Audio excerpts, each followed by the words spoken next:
Halo guys, welcome back to CVT Indonesia. Balik lagi sama gue, Gopas Tobing. Akhirnya setelah 10 tahun lebih, Geely kembali ke Indonesia. Kalau kalian ingat dulu ya, ada Geely Panda yang bentuknya seperti ini. Pasti kalau kalian lihat produk Geely terbaru ini, udah beda banget. Nah, seperti apa sih line up pertama Geely yang dibawa ke Indonesia, yaitu Geely X5 ini? So this is it, CVT Review, the new Geely EX5.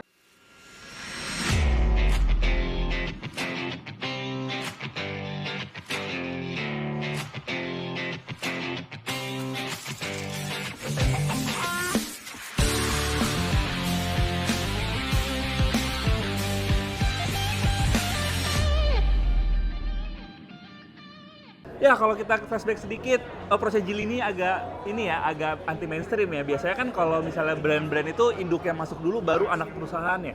Tapi kalau Geely itu di Indonesia baru anak perusahaannya dulu baru masuk, baru induknya. Sebut aja kayak Volvo masuk duluan, Zeekr masuk duluan, baru Geely masuk pada tahun 2025 dan membawa Geely EX5 ini. Ya, kalau kita ngeliat desain depannya, ya jujur ini desain depannya agak plain ya. Banyak rival-rivalnya yang EV juga punya desain yang lebih punya karakter. Tapi bukannya desainnya jelek, desainnya memang terlalu sederhana. Ya, kita bisa lihat depannya sini, grillnya nih polos banget ya, dia nggak ada aksen whatsoever. Terus ya khas EV, grillnya ditutup kayak gini ya, karena memang dia nggak butuh pendinginan yang ekstra seperti mobil bensin ya, jadi dibikin ini. Terus juga ada logo Geely di sini. Terus untuk bumpernya juga bentuknya ya guratannya simple banget, dia nggak ada lekukan yang bikin mobil ini jadi agresif gitu ya. Cenderung desainnya main aman, padahal di Cina sana desainnya ini ada yang lebih agresif. Seperti grillnya ini dibikin menyala, jadi ada aksen yang bikin mobil ini jadi desain lebih hidup. Dan juga yang garis di pinggir sini itu dibikin menyala, jadi kalau misalnya di malam hari itu kelihatannya keren banget. Sementara untuk market global dibikin seperti ini aja. Terus untuk kap mesinnya dia juga guratannya ada garis 2 seperti ini ya. Ya menambah karakter juga, tapi bukan yang istimewa. Terus juga di bawah sini di bumper itu ada lubang untuk memasukkan angin ya, untuk pendinginan baterainya juga ketika fast charging ya.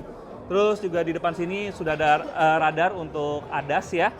Ya, ada depan untuk lampunya dia juga bentuknya seperti ini, lancip ya, bagus, bukan yang istimewa juga, main aman. Dan lampunya juga sudah full LED ya. Itu aja dari desain depannya, nggak banyak yang bisa dibahas karena memang desainnya cenderung main aman, tapi ya simplicity is key biasanya ya. Mungkin nantinya desain ini bisa diterima oleh masyarakat Indonesia. Ya, kita lihat sampingnya, kita bisa lihat ya. Di samping sini, ya mobil ini memiliki panjang di 4.615 mm, yang dimana itu panjangnya setara dengan Corolla Cross. Tapi sejatinya mobil ini berada di kelas BYD atau 3 yang berada di angka panjangnya itu 4.500 mm-an. Ya harusnya nanti mobil ini punya interior yang lebih panjang dan lebih spacious jika dibandingkan dengan BYD Atto 3, tapi nanti kita lihat apakah itu akan transfer ke interiornya. Ya, di samping sini dia punya door handle yang modelnya flush seperti ini ya.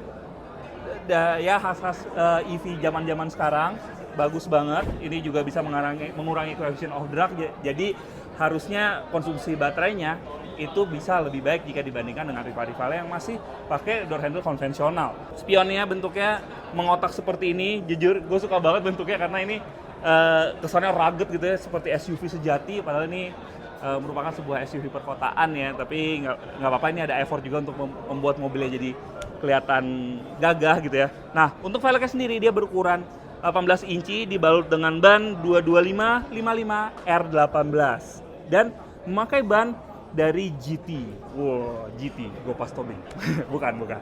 Ya, untuk velgnya sendiri dia two tone dan ini nggak pakai aero wheels, ini pakai velg yang alloy ya. Keren banget. Keren. Tapi apakah ini akan mempengaruhi jaraknya? Nanti kita coba ketika kita punya kesempatan untuk mengetes panjang Geely EX5 ini. Terus untuk window liningnya, ya sekali lagi dia dibikin kaku ya, nggak seperti rival-rivalnya yang dibikin manis gitu ya.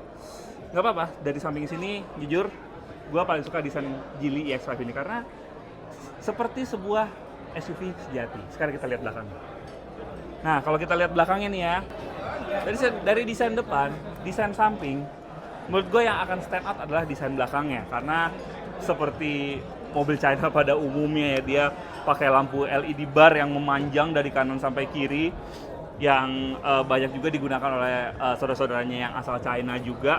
Kalau kita lihat desain belakangnya, dia menggendut ya di belakang sini. Jadi untuk bagasinya dia ada seperti tonjolan di sebelah sini ya. Gak apa-apa, jadi mobil ini punya desainnya tuh lekukannya simple. Biasanya mobil yang punya lekukan simple itu desainnya timeless. Kita harap mobil ini punya desain yang timeless.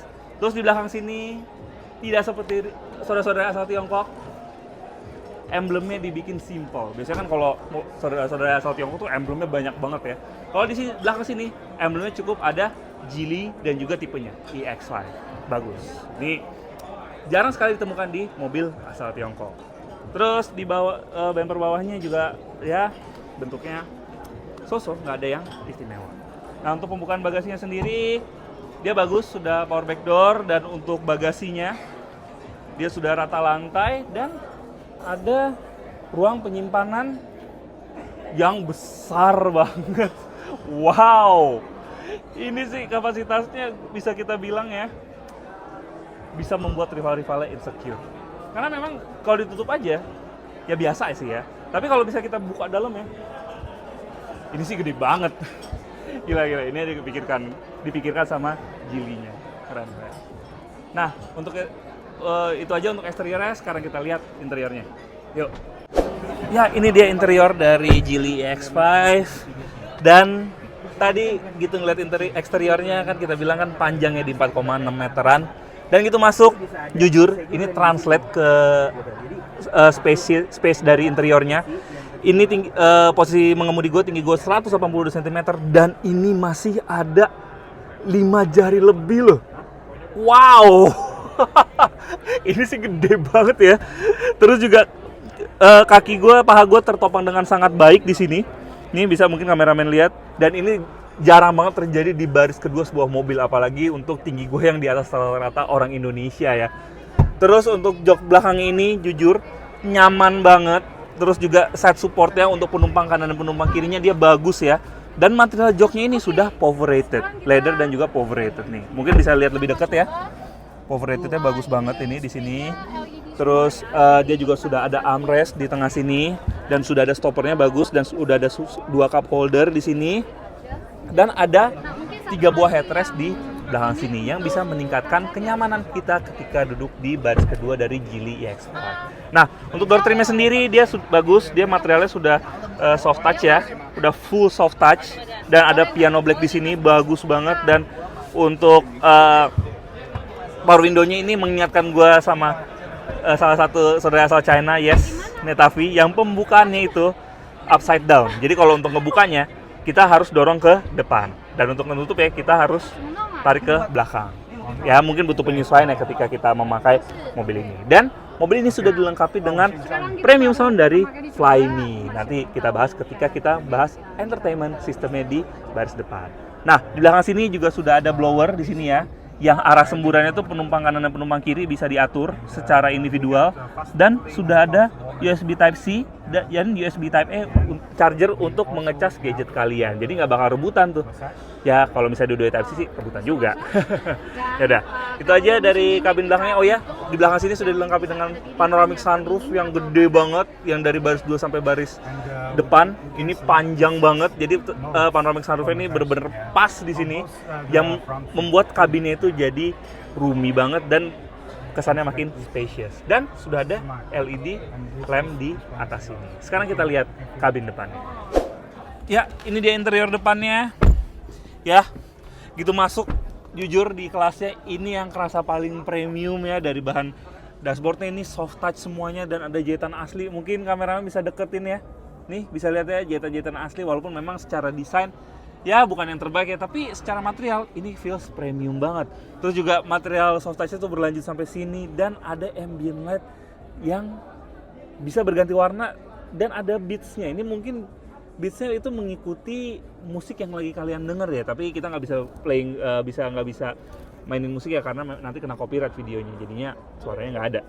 Ya, terus juga ini di center console-nya dia floating ya, ini bagus banget, dan ini kalau misalnya kita senderin tangan kita di center console-nya, ergonomis posisinya bagus banget. Nah, berbicara soal ergonomis, posisi mengemudinya bagus. Dia berbeda dengan SUV pada umumnya, dia agak rendah posisi mengemudinya. Ya seperti sedan, tapi ya agak lebih tinggi sedikit. Dan untuk pengaturan setirnya dia masih manual dan udah dilengkapi dengan mekanisme pengaturan tilt dan juga teleskopik, bagus. Dan bentuk setirnya itu juga dia untuk atasnya flat dan bawahnya flat. Nih kalau misalnya kita pegang ini berasa seperti megang setir mobil dari masa depan. Bagus banget. Nah, untuk joknya sendiri dia bagus. Bahannya seperti di belakang, power rated, dan pengaturannya sudah elektrik bagi driver seat maupun penumpang depan. Nah, untuk penumpang depan dia sudah dilengkapi dengan ottoman seat. Nah, ini agak jauh nih, mungkin kameramen bisa tolong. Nah, tuh. Dia sudah dilengkapi dengan ottoman seat. Bagus banget kan? Nah, terus juga di depan sini dia dilengkapi dengan instrumen cluster sebesar 10,2 inci ya. Bagus instrumen clusternya nih, 10,2 inci, dan dia informasi yang ditampilkan cukup banyak ini. What would you like me to find for you now? Ya, untuk pengaturannya dia juga ya butuh penyesuaian. Please try again later. Ya, dan informasi yang ditampilkan juga apa adanya. Tampilannya juga nggak istimewa karena memang dia mengejar fungsionalitas ya. Dan untuk head unitnya dia berukuran 15,4 inci. Dan ini untuk setting semuanya di sini.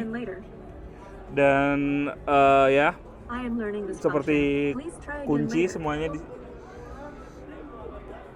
kontrol mobil semuanya di sini, penguncian mobil, terus juga driver setup semuanya di sini, driving mode, terus juga regenerative braking, brake pedal di sini pengaturannya semuanya, terus juga lighting untuk ngatur lampunya, headlamp, terus juga ambient light, lampu kabin semuanya di sini.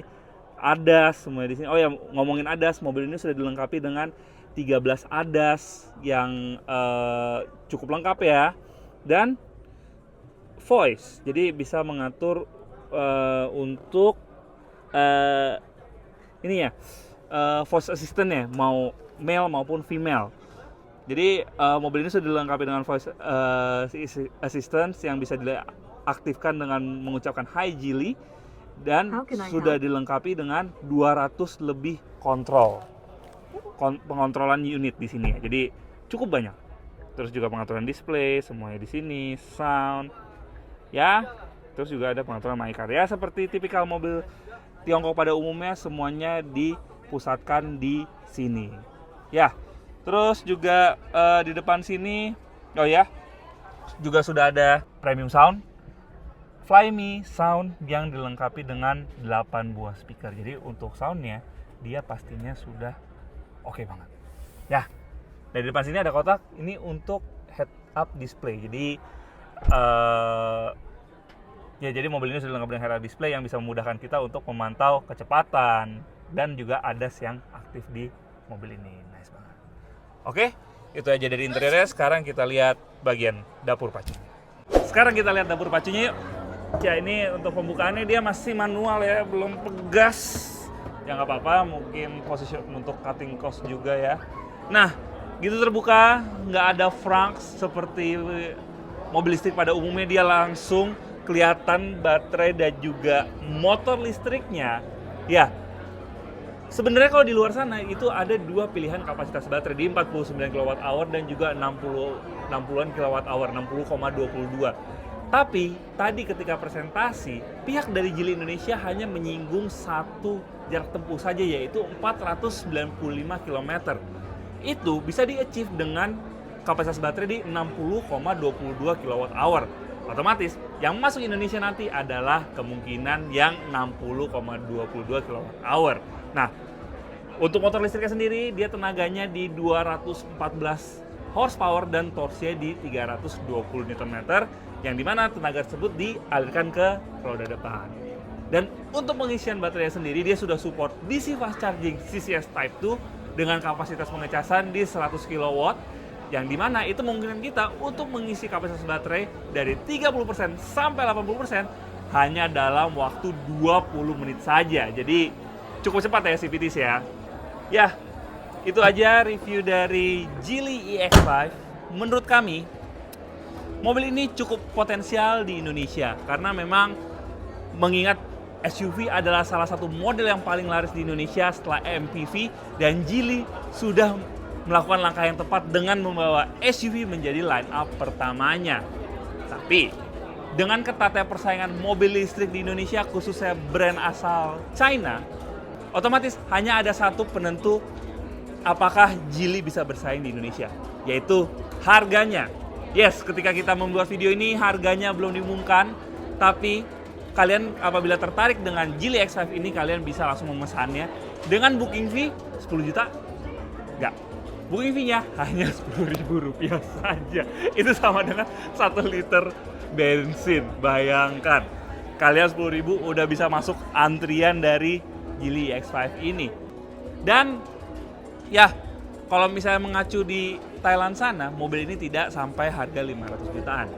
Dan kalau misalnya nggak jauh-jauh dari harga segitu, kami bisa bilang mobil ini akan sangat diminati oleh masyarakat Indonesia dari segi fiturnya, spacious kabinnya, dan juga citra brand Geely yang sudah sangat kuat di dunia. Oke CVTs, sekian review kali ini. Jangan lupa like video ini, subscribe ke YouTube channel CVT Indonesia, dan nyalakan lonceng notifikasi. Main-main juga ke Instagram kami di @CVT Indonesia, dan visit website kami di cvtindonesia.co.id apabila kalian ingin membaca berita.